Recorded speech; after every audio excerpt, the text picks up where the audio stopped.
ഒരു അടിപൊളി ഒരു വരാലിനെ പിടിക്കുന്ന വീഡിയോ കേട്ടോ. വീഡിയോ ഒന്നും ഉണ്ടാക്കുന്ന നല്ല അടിപൊളി വരാലട്ടോ. കാസ്റ്റ് ചെയ്തിട്ട് പിടിക്കുന്നത് നേരെ ഓപ്പോസിറ്റുള്ള കരയിൽ കാസ്റ്റ് ചെയ്തിട്ട് മെല്ലെ വലിക്കും വേണ്ടി ഓടി വന്നടിക്കുന്ന കേട്ടോ. ഏകദേശം ഇങ്ങ് ഇറങ്ങി വന്നിട്ട് മീൻ അടിക്കുന്നത്. ഈ സ്പിന്നറിൻ്റെ സൗണ്ട് കേട്ടിട്ട് സൗണ്ട് കേട്ടാൽ പിന്നെ വരാൽ അവിടെ അടങ്ങിയിരിക്കില്ല, ഇറങ്ങി വന്നടിക്കുന്ന കേട്ടോ.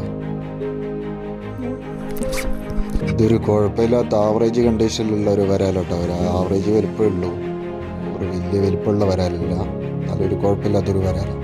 ഇഷ്ടംമാതിരി വരാലുണ്ട്. എന്തായാലും സ്പോട്ട് ഇപ്പോഴാണ് കാണുന്നത്. നമ്മൾ ആദ്യമൊന്നും കാണുവാണെങ്കിൽ ആദ്യം പോയി പിടിച്ചാൽ ഇപ്പോഴാണ് ഞങ്ങൾ കാണുന്നത്. അടിപൊളി സ്പോട്ടാണ്. എന്തായാലും നല്ല വരാലും കാര്യങ്ങളുണ്ട്. ഇനി എന്തായാലും ഒരു ദിവസം കൂടി പോയിട്ട് നല്ല മീൻ പിടിച്ചിട്ടേ വരുള്ളൂ. എന്തായാലും അപ്പോൾ ഇതേപോലത്തെ വീഡിയോ എല്ലാം കാണാൻ താല്പര്യമുണ്ട് ഞങ്ങളോട് കൂടിക്കുക. ഞങ്ങൾ അക്കൗണ്ടും കാര്യങ്ങളും ഫോളോ ചെയ്ത് വെച്ചാൽ നല്ല ഹെവി ചെറുമീനെല്ലാം അടിക്കുന്ന വീഡിയോ വരും. മഴയായതുകൊണ്ട് എവിടെയും ഒരു പരിപാടി നടക്കുന്നില്ല. മഴ കുറഞ്ഞ പാടെ ഹെവി ചെറുമീൻ അടിക്കുന്നു.